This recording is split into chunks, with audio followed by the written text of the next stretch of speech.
नमस्कार, ये आकाशवाणी पटना है। अब आप खालिद रशीद से प्रादेशिक समाचार सुनिए।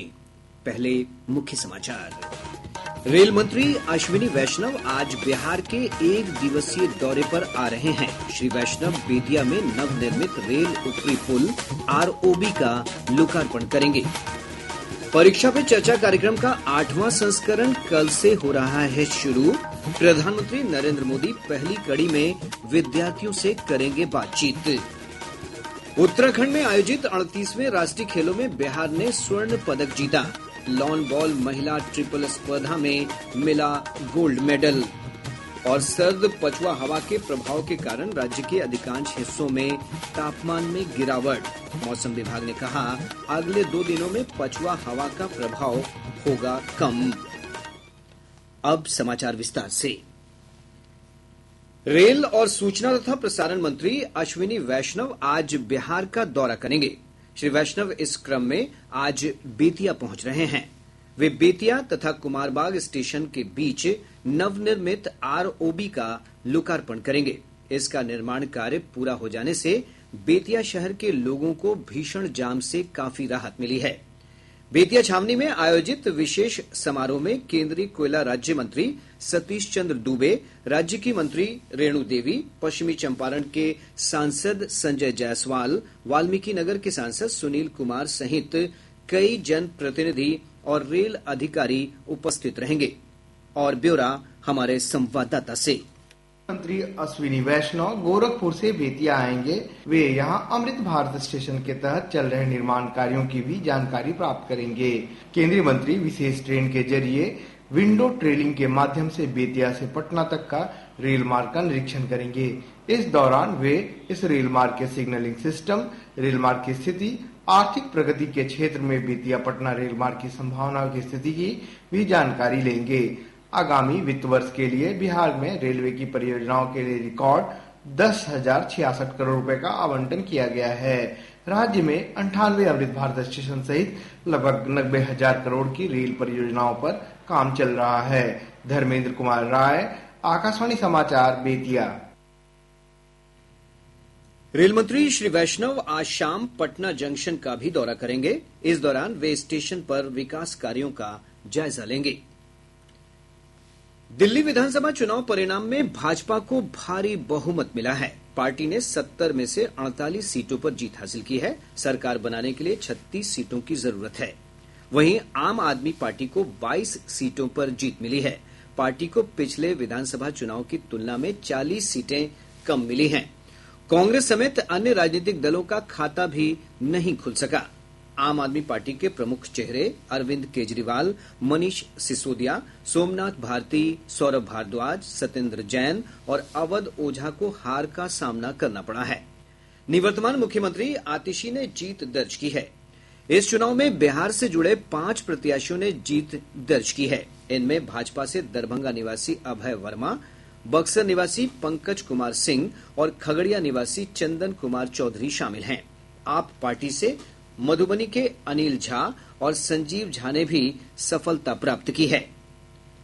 प्रधानमंत्री नरेंद्र मोदी ने कहा है कि दिल्ली विधानसभा चुनाव परिणाम इस बात का प्रतीक है कि देश भारतीय जनता पार्टी की डबल इंजन सरकार पर भरोसा करता है।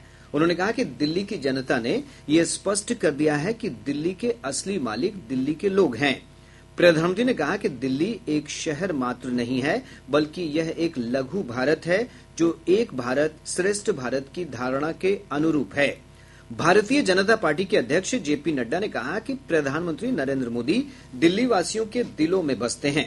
उन्होंने दावा किया कि लोगों ने भ्रष्ट आम आदमी पार्टी को नकार दिया है। परीक्षा पे चर्चा कार्यक्रम का 8वां संस्करण इस वर्ष नए प्रारूप में प्रस्तुत किया जाएगा। 8 एपिसोड का यह कार्यक्रम कल से नई दिल्ली के भारत मंडपम में शुरू हो रहा है। परीक्षा पे चर्चा की पहली कड़ी में प्रधानमंत्री नरेंद्र मोदी विद्यार्थियों के साथ बातचीत करेंगे। कार्यक्रम में अभिनेत्री दीपिका पादुकोण, मुक्केबाज MC मैरी कॉम और आध्यात्मिक गुरु सदगुरु की भी उपस्थिति होगी। केंद्रीय शिक्षा मंत्री धर्मेंद्र प्रधान ने देश भर के विद्यार्थियों का परीक्षा पे चर्चा कार्यक्रम में स्वागत किया है। उन्होंने कहा कि प्रधानमंत्री के नेतृत्व में यह कार्यक्रम विद्यार्थियों के तनाव को कम करने और परीक्षा की तैयारियों के प्रबंधन में काफी मददगार हो रहा है।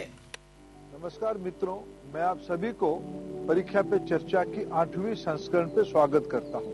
हम लोग दिखते दिखते देश में विद्यार्थियों के अंदर, छात्रों के अंदर और नई पीढ़ी के अंदर माननीय प्रधानमंत्री श्री नरेंद्र मोदी जी के नेतृत्व में परीक्षा पे चर्चा को एक इंस्टीट्यूशन के रूप में बना चुके हैं। आप सभी के प्रमुख सहयोगिता से, सहभागिता से ये बच्चों के अंदर एक लोकप्रिय बहुआकांक्षित कार्यक्रम बन चुका है। इस बार की परीक्षा पे चर्चा की एक विशेष रूप है। पहली बार देश में 3.5 करोड़ बच्चे और अभिभावक और टीचर्स ने रजिस्ट्रेशन किया है। यही प्रमाणित करता है जो 10वीं और 12वीं की परीक्षार्थी हैं वो कितना बेसब्री से इस कार्यक्रम का इंतजार करते हैं। आप सभी को मैं फिर एक बार परीक्षा पे चर्चा की 8वीं संस्करण में 8th एडिशन में स्वागत करता हूं। दक्षिण बिहार के विभिन्न जिलों में कल से 30 मार्च तक बिजली बिल सुधार अभियान चलाया जाएगा। इसके तहत हर गांव में विशेष शिविर का आयोजन किया जाएगा। प्रबंध निदेशक महेंद्र कुमार ने बताया कि शिविर में बिजली बिल सुधार, राजस्व वसूली, प्रीपेड मीटर से जुड़ी समस्याओं और नए कनेक्शन में देरी सहित अन्य शिकायतों का निवारण किया जाएगा। इस अभियान की नियमित निगरानी विद्युत कार्यपालक अभियंता और सहायक अभियंता करेंगे। नगर विकास और आवास विभाग ने प्रदेश के 45 नगर निकायों में कचरे के ढेर का ड्रोन सर्वे कराने का निर्णय लिया है। विभाग ने इसकी जिम्मेवारी 6 एजेंसियों को सौंपी है। सर्वे के आधार पर कचरे के ढेर का निस्तारण किया जाएगा। विभाग ने स्पष्ट किया है कि राज्य के 19 नगर निगम सहित सभी नगर निकायों में जरूरत के अनुसार प्रोसेसिंग प्लांट लगाए जाएंगे। संघ लोक सेवा आयोग यूपीएससी ने सिविल सेवा प्रारंभिक परीक्षा के लिए आवेदन की अंतिम तिथि बढ़ाकर 18 फरवरी कर दी है। पहले यह तिथि 11 फरवरी निर्धारित थी। 979 पदों पर भर्ती के लिए इस वर्ष यूपीएससी परीक्षा का आयोजन कर रहा है, जिनमें 38 पद दिव्यांग अभ्यर्थियों के लिए आरक्षित हैं।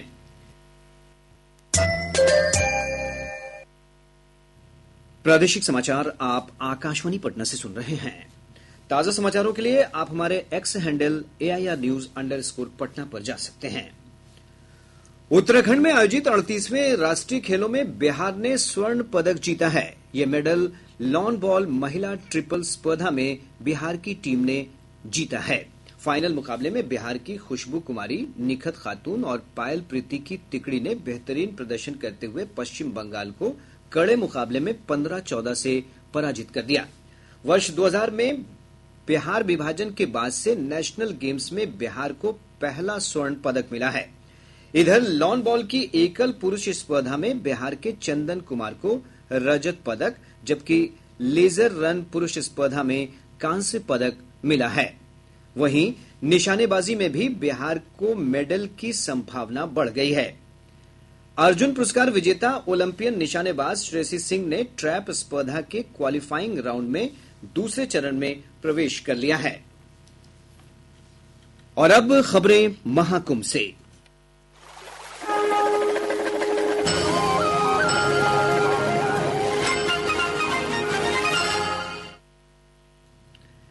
सरकार ने प्रयागराज में जारी महाकुंभ में राष्ट्रीय वयोश्री योजना के अंतर्गत 12,000 से अधिक बुजुर्गों और दिव्यांगों को निःशुल्क सहायक उपकरण उपलब्ध कराए हैं। एक रिपोर्ट। भारतीय कृत्रिम अंग निर्माण निगम के महाप्रबंधक एसके त्रिपाठी ने बताया कि मेले में कई स्थानों पर विशेष शिविर स्थापित किए गए हैं, जहां लोगों को व्हीलचेयर, छड़ी, श्रवण यंत्र और ब्रेल किट जैसे सहायक उपकरण दिए जा रहे हैं। अभी तक महाकुंभ में 12,000 से अधिक वरिष्ठ नागरिकों को सहायक उपकरण उपलब्ध कराए जा चुके हैं। आकाशवाणी समाचार से बात करते हुए कुछ लाभार्थियों ने बताया कि यह सहायक उपकरण उनकी जिंदगी में बड़ा बदलाव लेकर आएगा और वे आसानी से रोजमर्रा के काम कर सकेंगे। हाँ, रामानु तिवारी, ये हमको छड़ी मिलनी है जिससे हमें चलने में आसानी होगी। मैं वृंदावन पांडे, यहाँ एक छड़ी मिली है, एक साइकिल मिली है, कमर के लिए पट्टा मिला है, इससे जो है हमें लाभ मिलेगा। यह पहल सरकार द्वारा चलाए जा रहे सुगम्य भारत अभियान का हिस्सा है और इससे महाकुंभ मेले में प्रतिदिन सैकड़ों लोगों को लाभ मिल रहा है। दीपेंद्र कुमार, आकाशवाणी समाचार, प्रयागराज। सर्द पछुआ हवा के कारण प्रदेश के अधिकांश हिस्सों में तापमान में गिरावट दर्ज की गई है। इससे सुबह और शाम के समय लोगों को कनकनी महसूस हो रही है।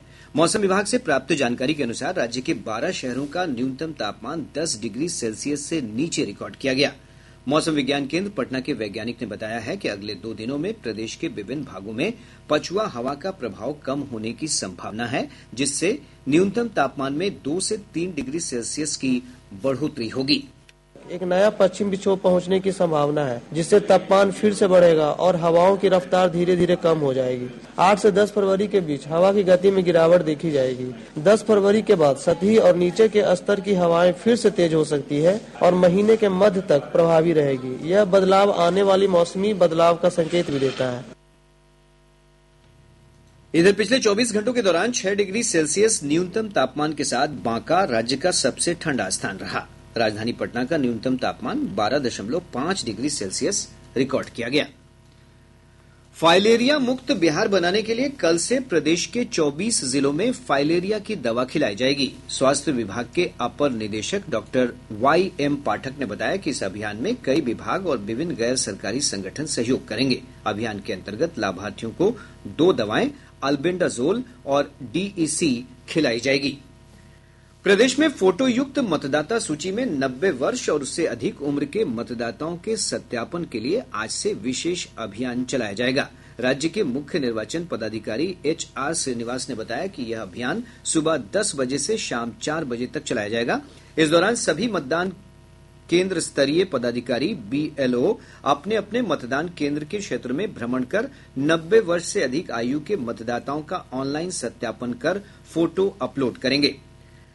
अरवल जिले में मुख्यमंत्री नीतीश कुमार की 14 फरवरी को प्रस्तावित प्रगति यात्रा के मद्देनजर तैयारियां तेज कर दी गई हैं। श्री कुमार करपी प्रखंड के बिलखारा गांव में आयोजित कार्यक्रम के दौरान जिले में 200 करोड़ रुपए से अधिक की योजनाओं का उद्घाटन और शिलान्यास करेंगे। अररिया जिले के फारबिसगंज थाना क्षेत्र अंतर्गत मुख्य डाकघर के पास चोरों ने एक व्यक्ति की मोटरसाइकिल की डिक्की में रखे 2,47,000 रुपए चुरा लिए। गोपालगंज जिले में STF और अपराधियों के बीच हुई मुठभेड़ में 50,000 रुपए के इनामी अपराधी मनीष यादव मारा गया है। अब पटना से प्रकाशित प्रमुख समाचार पत्रों की सुर्खियां। आज के सभी समाचार पत्रों ने दिल्ली विधानसभा चुनाव परिणाम से जुड़ी खबरों को प्रमुखता से प्रकाशित किया है। हिन्दुस्तान की सुर्खी है, दिल्ली में 27 वर्षों बाद प्रचंड जीत के साथ भाजपा की सत्ता में वापसी। अखबार लिखता है, दिल्ली में आप परास्त, कमल खिला। आज अखबार ने इसी खबर को प्रधानमंत्री के हवाले से लिखा है, श्री मोदी ने कहा, आपदा से मुक्त हुई दिल्ली। दैनिक जागरण ने कृषि सेवा के कर्मियों के बीच नियुक्ति पत्र वितरण की खबर को प्रमुखता से प्रकाशित करते हुए लिखा है, मुख्यमंत्री नीतीश कुमार ने कृषि के नव चयनित 1060 कर्मियों के बीच नियुक्ति पत्र बांटे। और अब अंत में मुख्य समाचार एक बार फिर। रेल मंत्री अश्विनी वैष्णव आज बिहार के 1 दिवसीय दौरे पर आ रहे हैं। श्री वैष्णव बेतिया में नवनिर्मित रेल ऊपरी पुल ROB का लोकार्पण करेंगे। परीक्षा पे चर्चा कार्यक्रम का 8वां संस्करण कल से हो रहा है शुरू। प्रधानमंत्री नरेंद्र मोदी पहली कड़ी में विद्यार्थियों से करेंगे बातचीत। उत्तराखंड में आयोजित 38वें राष्ट्रीय खेलों में बिहार ने स्वर्ण पदक जीता। लॉन बॉल महिला ट्रिपल स्पर्धा में मिला गोल्ड मेडल। और सर्द पछुआ हवा के प्रभाव के कारण राज्य के अधिकांश हिस्सों में तापमान में गिरावट। मौसम विभाग ने कहा, अगले 2 दिनों में पछुआ हवा का प्रभाव होगा कम। इसके साथ ही आकाशवाणी पटना से प्रसारित प्रादेशिक समाचार का ये अंक समाप्त हुआ। आकाशवाणी पटना से अगला समाचार बुलेटिन दोपहर बाद 3:10 पर प्रसारित किया जाएगा।